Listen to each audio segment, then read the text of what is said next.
Very good morning my dear students, आप सभी का स्वागत है। चूंकि हम सभी को जानते हैं कि आज पूरे राष्ट्रीय अंतर्राष्ट्रीय स्तर पर भारत की जिस तरह से हमारी छवि और भारत की जो हमारी पहचान है, इस पहचान को लेकर के बहुत सारे ऐसे राष्ट्र हैं जिन्हें ये पच नहीं रहा है, डाइजेस्ट नहीं हो रहा है। और उसमें एक नया हमारा दोस्त बना था जिसका नाम था अमेरिका। और अभी आप देख सकते हैं कि अमेरिका जो है भारत पर टैरिफ लगा रहा है। और ऐसा उसको लग रहा है कि भारत पर टैरिफ लगाने से भारत डर जाए और भारत के प्रधानमंत्री डर जाए और भारत के एग्रीकल्चर और भारत का जो एमएसएमई जो है हमारा लघु सूक्ष्म उद्योग वाला जो क्षेत्र है उसमें अमेरिका को कहीं ना कहीं भारत अनुमति दे दे। ऐसा नामुमकिन है, ऐसा होने वाला नहीं है मेरे दोस्तों। और इसी के साथ आप देखेंगे कि अभी भारत पर पुनः फिर आप देखेंगे 27 तारीख को, यानी भारत और अमेरिका के बीच में अभी जो वार चल रहा है, यह वार हमारा टैरिफ वार अभी चल रहा है। और यह अमेरिकी राष्ट्रपति जो है, यह अमेरिकी राष्ट्रपति डोनाल्ड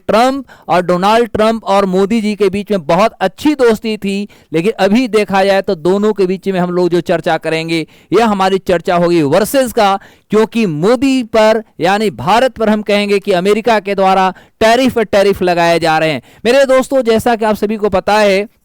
कि पिछला हमारा 7 अगस्त 2025 को जो है अमेरिका के द्वारा, यूएसए के द्वारा भारत पर देखेंगे तो भारत पर इन्होंने 25% का टैरिफ लगाया था। लेकिन फिर आप देखेंगे पिछले 27 अगस्त को देखिएगा, 27 अगस्त को फिर इन्होंने 25% टैरिफ लगा दिया। और इस तरह से भारत पर देखेंगे तो अभी के डेट में 50% टैरिफ जो है अमेरिका के द्वारा लगा दिया गया है। तो प्रश्न होता है कि क्या भारत की एक अर्थव्यवस्था जो होगी, क्या भारत की अर्थव्यवस्था पर इसके बहुत बड़े प्रभाव पड़ने वाले हैं। और इस तरह से इसके पीछे रीजन है, वह रीजन है कि बार बार डोनाल्ड ट्रंप का कहना है कि जो भारत जो अभी रसिया के साथ हम कहेंगे यानी रूस के साथ जो भारत जो है रूस से जो हम कच्चा तेल खरीद रहे हैं, इसका कहना है कि भारत तेल जो खरीदता है रसिया से तेल खरीदना यदि भारत बंद कर दे तो हम इस पर भारत पे लगाए गए जो हमारा टैरिफ है, टैरिफ को हम खत्म कर देंगे। यह डोनाल्ड ट्रंप तथा अमेरिका के जो सरकार है उनके द्वारा कहा जा रहा है। दूसरी बात इन्होंने कहा कि रूस से तेल तो खरीद ही रहे हैं, साथ ही साथ भारत का जो व्यापार है, भारत का व्यापार जो है रसिया के साथ बहुत तेजी से बढ़ा है। अरे यार क्यों नहीं बढ़े, चूंकि आप सभी को पता है कि रसिया हमारा प्राचीन देश है, पुराना देश है। यानी जब भारत आजाद भी नहीं हुई थी, आजादी से पहले भारत को जो है रसिया पहला ऐसा राष्ट्र था जिन्होंने 14 अप्रैल 1947 को भारत के एक स्वतंत्र देश का दर्जा दे चुका था। तो भारत का कह सकते हर सीजन में, चाहे हम कहें कि वह हमारा भारत की स्थिति भारत के संतुलित या भारत के अनुकूल हो या भारत के विपरीत स्थिति हो, सभी परिस्थितियों में भारत को रसिया जो है हमेशा के लिए मदद किया है। तो हम कैसे अपने पुराने दोस्तों को छोड़ दे भाई। और भारत क्यों रसिया के साथ अपना रिलेशन और अपना व्यापारिक नीति छोड़ेगा। क्या भारत किसी अंतरराष्ट्रीय देशों का जो एक इंटरफेरेंस होता है, क्या भारत किसी के इंटरफेरेंस में काम करेगा? ऐसा नहीं हो सकता, क्योंकि भारत एक स्वतंत्र राष्ट्र है, भारत की अपनी इंटीग्रिटी है, भारत की अपनी कानून है और भारत की अपनी कह सकते सोवरेनिटी है। और यही कारण हम कह सकते हैं कि आज भारतीय प्रधानमंत्री जो है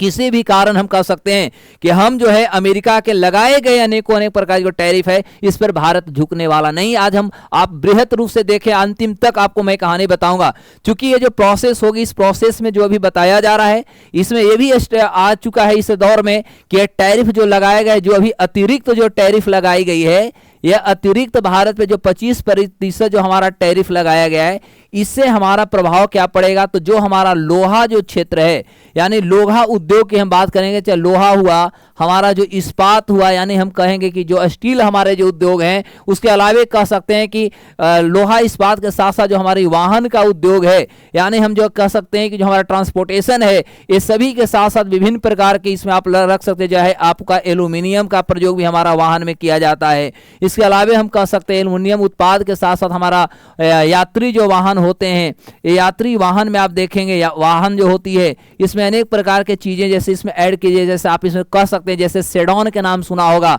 जैसे सेडॉन होता है स्पोर्ट्स यूटिलिटी जो हमारा वाहन होता है, तो आप जैसे सेडॉन बोल सकते हैं। सेडॉन जो होता है आप यूटिलिटी, हमारा यूटिलिटी जो हमारी होती है, तो हम कह सकते हैं जो स्पोर्ट्स यूटिलिटी इसमें जोड़ लेंगे आप, जो हमारा स्पोर्ट्स यूटिलिटी जो हमारा होता है, इसके अलावा हम कह सकते हैं कि अन्य प्रकार के जो हमारा प्रोडक्ट है, जैसे क्रॉसिव यूटिलिटी कह सकते हैं, मिनी वेव की हम बात कर सकते हैं, कार्गो वैन की बात कर सकते हैं, जो हमारा हल्का जो ट्रक होता है उसकी हम बात कर सकते हैं, हमारा अर्ध तैयार जो हमारे प्रोडक्ट होते हैं, यानी चाहे वो तांबा का हो सकता है या कह सकते हैं इनिशिएटिव कोऑपरेटिव्स हो सकते हैं, ये सभी पर जो होगा इसका कहीं ना कहीं प्रभाव देखने को मिलेगा। लेकिन आपको मैं विशेष रूप से आपको बता दूं कि अमेरिका के द्वारा जो भारत पर प्रभाव डाले जा रहे हैं, ये भारत पर बहुत ज्यादा इसका प्रभाव नहीं पड़ा। लेकिन हाँ, मैं मानता हूं कि भारत का जो हमारा निर्यात है, निर्यात में हमारा कहीं ना कहीं इससे कमी देखने को मिलेगा, क्योंकि मैंने सी बात है अभी के डेट में यदि देखा जाए तो हम निर्यात कहीं ना कहीं अमेरिका को कर रहे थे। यदि हम पिछली डेटा आपको बता दूं तो आपको याद रखिएगा कि 2024 के अंत तक यदि देखा जाए तो हमारा यूएसए और इंडिया जो था, ये दोनों का जो हमारा द्विपक्षीय जो व्यापार था,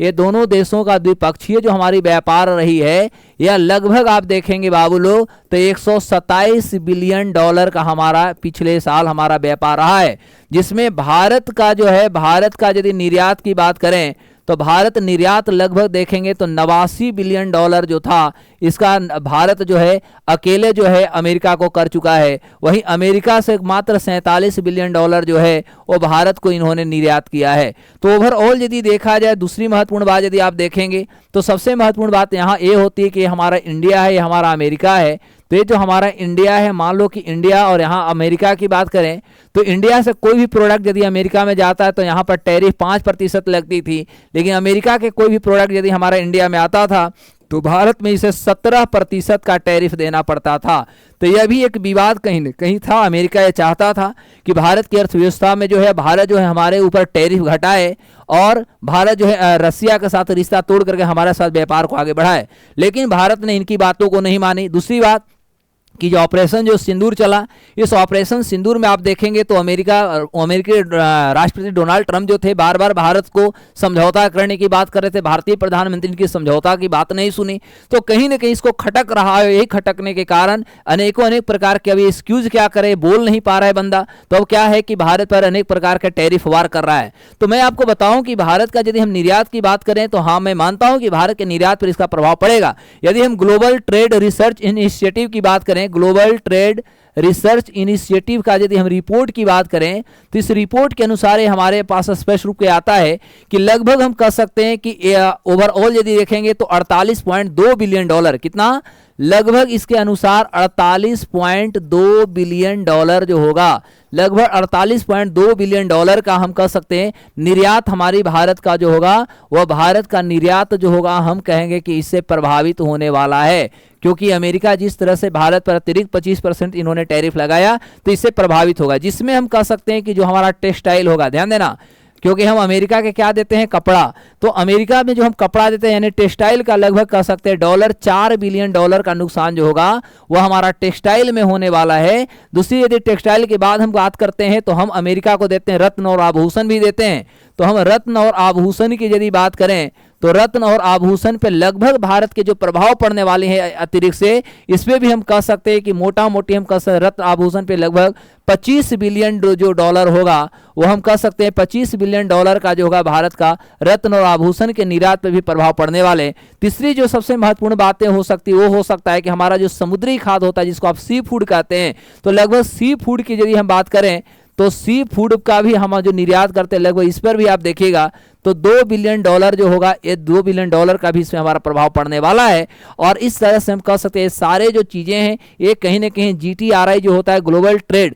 जो रिसर्च इनिशिएटिव, इसके माध्यम से कहा जा रहा है कि भारत की जो हमारी इकोनॉमी है, भारत की जो निर्यात है, इस निर्यात पर लगभग हम कह सकते हैं 48.2 बिलियन डॉलर का मोटा मोटी तौर पर हमारा प्रभाव पड़ने जा रहा है। इसके अलावा भी हम कह सकते हैं, इसके यदि आप अतिरिक्त जोड़ते हैं तो इसके अतिरिक्त भी बहुत सारे हैं। जैसे भारत जो है झींगा मछली के नाम सुना होगा, तो भारत जो है झींगा मछली भी जो होता है अमेरिका को हम देते हैं, समझ में आ रही है, झींगा मछली जो होता है हम अमेरिका को देते हैं,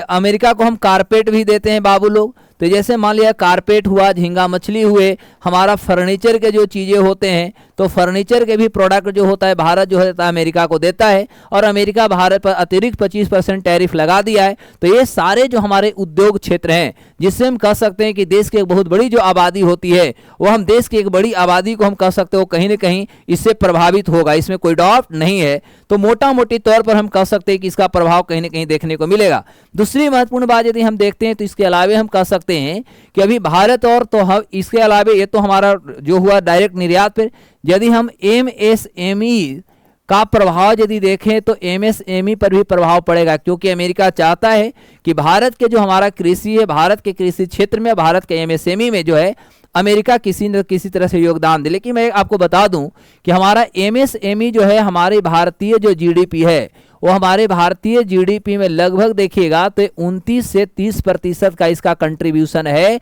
यानी कह सकते हैं हमारी भागीदारी दे रही है। ध्यान देंगे। दूसरी महत्वपूर्ण बात हम कह सकते हैं कि भारत में जो एमएसएमई है, भारत का लगभग 120 मिलियन, अर्थात कहेंगे कि लगभग देश के 12 करोड़ जो हमारी देश की आबादी है, ये 12 करोड़ देश की आबादी को यह जो होता है आपका रोजगार उपलब्ध आज के डेट में करा रहा है। तो हमारा ऑलरेडी एमएसएमई एक ऐसा क्षेत्र है जो भारत का हम कह सकते हैं इकोनॉमी का, यह हमारा एक बैकबोन जो होता है, एक बैकबोन के रूप में काम कर रहा है। और इसमें अमेरिका का कहना है कि हमें भी आप इन्वॉल्व कर दो, जिससे कि हम इस अर्थव्यवस्था में पार्ट करें। तो इस आधार पे हम कहेंगे कि विशेष रूप से यदि देखा जाए तो एमएसएमई का जो हमारा क्षेत्र है, ये अमेरिका के जो हमारा ट्रेड वार हो रहे हैं या कह सकते हैं जो टैरिफ वार हो रहे हैं, तो भारत के निर्यात का लगभग हम कह सकते हैं, भारत का निर्यात की यदि बात करें तो भारत का निर्यात का लगभग हम कह सकते हैं कि हमारा एमएसएमई का लगभग 45% जो होगा, या 45% हम कह सकते हैं कि प्रभावित होने वाला है। ध्यान देंगे, लगभग 45% जो होगा हमारा निर्यात में जो होगा वो प्रभावित होगा। 45% एमएसएमई का जो हिस्सा होगा वह हमारा टैरिफ वार के कारण हम कह सकते हैं प्रभावित होगा। और उसके साथ हम कह सकते हैं जो प्रतिस्पर्धात्मक की बात किया जाए तो प्रतिस्पर्धात्मक जो होता है, प्रतिस्पर्धात्मकता की यदि बात किया जाए तो इस तरह से जो बांग्लादेश है, ठीक है, क्योंकि बांग्लादेश के साथ भी अभी हमारी बहुत अच्छी संबंध नहीं है, तो हम ये भी कह सकते हैं कि बांग्लादेश जैसे जो राष्ट्र हैं, या हम वियतनाम की बात करें तो बांग्लादेश पे जो है अभी 18% टैरिफ लगाया हुआ है। कौन? तो ओवरऑल यदि देखा जाए तो 18% का टैरिफ जो है अमेरिका लगाया हुआ है, भारत भी इस पर लगा रही है। उसके बाद वियतनाम की यदि बात किया जाए तो वियतनाम पर 20% का टैरिफ लगाया हुआ है। वहीं भारत पर अब देखेंगे तो 25 दूनी 50% टैरिफ लगाए।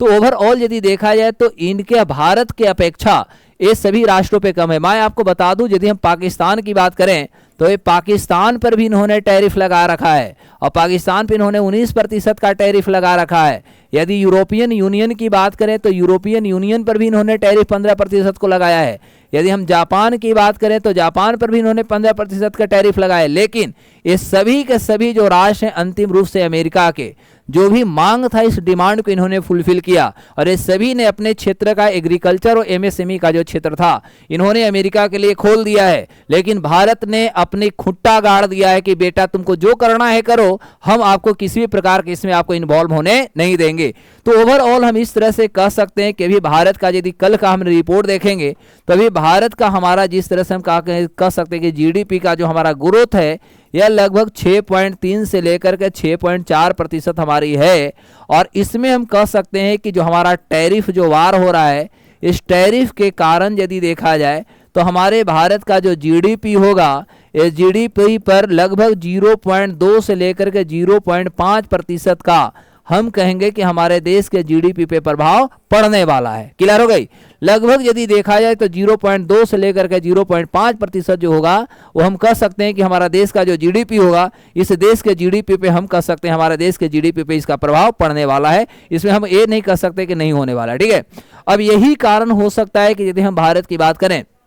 तो भारत जो है, अभी मायने सी बात है कि पूरे राष्ट्रों की यदि बात करें तो हर राष्ट्र की अपनी अपनी एक समझ होती है, अपनी अपनी विचारधाराएं होती है। तो अब भारत के सामने देखा जाए तो भारत कहीं ना कहीं $5 ट्रिलियन की हम बात कर रहे हैं। चूंकि अभी वर्तमान में हम आपको वर्तमान के परिदृश्य को देखा है, तो अब देख सकते हैं जैसा कि हमारे इस तरफ देखो तो ये जो टैरिफ लगाने वाले हैं डोनाल्ड ट्रंप हैं, जो 25+25 अब हमें करना पड़ेगा, यानी टोटल हमारे पे ऊपर 50% लगा दिए गए हैं। दूसरी महत्वपूर्ण बात ये पुतिन जी हैं, और पुतिन जी के साथ हमारा भारत का अच्छा संबंध है। ये भारतीय प्रधानमंत्री मोदी जी है। वह भी आपको मैं बता दूं कि आज भारत के प्रधानमंत्री मोदी जी जो हैं ये आपका जापान के यात्रा पर है, और जापान के साथ भी हमारा एक सामरिक संबंध बहुत अच्छी बनी हुई है। अब होता है कि हम यदि बात करें तो मोटा मोटी अभी तत्काल यदि बात किया जाए तो तत्काल हमारा भारत का जो अभी जीडीपी है, तो भारत का हम जीडीपी अभी देखेंगे लगभग हमारा जो है वह 4.187 हमारा ट्रिलियन डॉलर जो है, ये ट्रिलियन डॉलर का हमारा देश का इकोनॉमी है। वहीं हमारा जो लक्ष्य है, यह लक्ष्य है कि हम जल्दी से 5 ट्रिलियन डॉलर जो होगा वो 5 ट्रिलियन डॉलर का हम देश की इकोनॉमी हम बना लें। अब ऐसे परिस्थिति में जो टैरिफ वार चल रहे हैं, ऐसे परिस्थिति में टैरिफ वार हमारे लिए चुनौती बनेगी। अब ऐसे चुनौती, क्योंकि अब जब हमें 5 ट्रिलियन डॉलर का इकोनॉमी प्राप्त करनी है तो इसके लिए हमारा जो जीडीपी का यदि देखा जाए तो जीडीपी का जो हमारा ग्रोथ रेट होना चाहिए, यह ग्रोथ रेट मोटा मोटी तौर पे हमें 8 से 10% हमारा होनी चाहिए, तभी जा करके हम अपना 5 ट्रिलियन डॉलर का जो हमारी सपना है, हम सपना को साकार कर सकते हैं। अब ऐसे परिस्थिति में जो हमारा बना हुआ है, अमेरिका के द्वारा जो टैरिफ लगाए जा रहे हैं, कहीं ना कहीं चुनौतियां हैं, लेकिन बहुत ज़्यादा चुनौतियां हमारे पास नहीं है। हमसे ज़्यादा चुनौतियां वियतनाम के होने वाला है, हमसे ज़्यादा चुनौती जापान का होने वाला है, हमसे ज़्यादा चुनौती बांग्लादेश का होने वाला है, क्योंकि सभी राष्ट्रों पर जो है अमेरिका के या उनकी जो जीडीपी, उनकी जीडीपी में अमेरिका का योगदान जो है 10%, 12% और 15% है। वहीं भारत की जीडीपी में यदि देखा जाए तो अमेरिका का योगदान मोटा मोटी देखिएगा तो 1 से 2% है, इसलिए भारत की इकोनॉमी पर बहुत ज़्यादा प्रभाव नहीं पड़ने वाला है। अब होता है कि जहां तक हम बात करें तो भारत की बात किया जाए तो भारत और रूस की बात करें तो भारत और रूस के बीच में एक बहुत अच्छे संबंध रहे हैं, और यही कारण हो सकता है कि भारत और रूस के बीच में और संबंध मजबूत होंगे। और साथ ही साथ हमारा जो दुश्मन है यानी चाइना जो है, वो चाइना भी अभी बार बार कह रहा है कि एशिया में यदि देखा जाए तो एशिया का सबसे बड़ा शक्ति जो है वह दो ही है, वह एक भारत है और एक चाइना है। यहाँ तक कि चाइना ने भी कहा है, कल भी आपने देखा होगा कि भारतीय राष्ट्रपति जो हमारे हैं द्रौपदी मुर्मू जी, उनके पास जो है जिनपिंग जो है और चाइना के जो राष्ट्रपति, उनका एक लेटर भी आता है। उस लेटर में वो कहते हैं कि हम भारत के साथ मिल करके हम विश्व में अपने शक्ति को हम रखना चाहते हैं। दुनिया के जो कुछ शक्तिशाली जो राष्ट्र हैं जो हम दोनों को आंख दिखा रहे हैं, हम दोनों उन्हें संतुलन करना चाहते हैं। तो मोटा मोटी तौर पर देखा जाए तो एशिया में और विश्व में भारत का जो एक वर्चस्व है, भारत का हम कह सकते हैं छवि है, भारत की जो एक पहचान है, ये अंतर्राष्ट्रीय स्तर पर कहीं ना कहीं बहुत तेजी से बढ़ रही है, और ये बहुत खुशी की बात है। हम सभी को इसको लेकर के कहीं ना कहीं आशावादी भी होना चाहिए। और अब इसी परिप्रेक्ष्य में यदि आप देखेंगे तो ओवरऑल यदि देखा जाए तो भारतीय प्रधानमंत्री जो हैं, वो भारतीय प्रधानमंत्री वोकल फॉर लोकल जो हमारे यहाँ चल रहा था, ये वोकल फॉर लोकल पर बहुत ज़्यादा इन्होंने अब फोकस कर रहे हैं, यानी स्वदेशी जो होता है स्वदेशी अपनाओ। मोटा मोटी तौर पर कह सकते हैं कि यदि देश के हर नागरिक अपना स्वदेशी प्रोडक्ट को अपनाना शुरू कर दे, यदि दुकानदार जो है स्वदेशी प्रोडक्ट को अपनाना शुरू करे, बेचना शुरू कर दे, तो महीना का लगभग 78 करोड़ रुपया जो होगा वह भारत को रुकेगा, यानी भारत में पैसा बचेगा। तो मोटा मोटी तौर पर एक ही हमारे पास तरीका है कि जो अमेरिका के द्वारा ये जो बार बार भारत को आंख दिखाया जा रहा है, इसको आंख बंद करना होगा। तो हमारे पास एक ही कारण होंगे कि हम स्वदेशी की ओर चलें और भारत को जो हमारे राष्ट्र जो शक्ति होती है, राष्ट्र शक्ति के साथ चलें। तो दोस्तों, आप जो हमारे भारत और अमेरिका के बीच में जो विवाद का सबसे बड़ा कारण था, ये आपको समझ में आएगा, क्योंकि अमेरिका बार बार चाहता है कि रसिया से भारत जो है संबंध बहुत अच्छा न रखे, और लेकिन भारत कभी भी ऐसे राष्ट्र पर भरोसा नहीं करेगा, चाहे अमेरिका हो या चाइना हो, क्योंकि दोनों ऐसे राष्ट्र हैं जिन पे भरोसा नहीं किया जा सकता। ये डोनाल्ड ट्रंप जो है अब तो खैर अपने देश में ही ये कहीं ना कहीं विरोधों का सामना इसको करना पड़ रहा है, विरोध इसका हो रहा है कि भारत के, यहाँ तक कि मैं आपको बता दूं यूरोप के जितने भी राष्ट्र हैं, यूरोपियन कंट्री जो है वो भी भारत के पक्ष में है, कहीं ना कहीं डोनाल्ड ट्रंप के विरुद्ध हो गए हैं और भारत के पक्ष में बोल रहे हैं। और भारत के पक्ष में आने के बाद हम ये भी कह सकते हैं, ये डेटा यहां तक आ रही है कि भारत यदि आगे बढ़ता है तो यूरोप के राष्ट्र जो होंगे वह भारत के साथ देंगे। तो दोस्तों, फिर हम आगे इस एपिसोड के साथ मिलते हैं, तब तक के लिए नमस्कार और जय हिंद।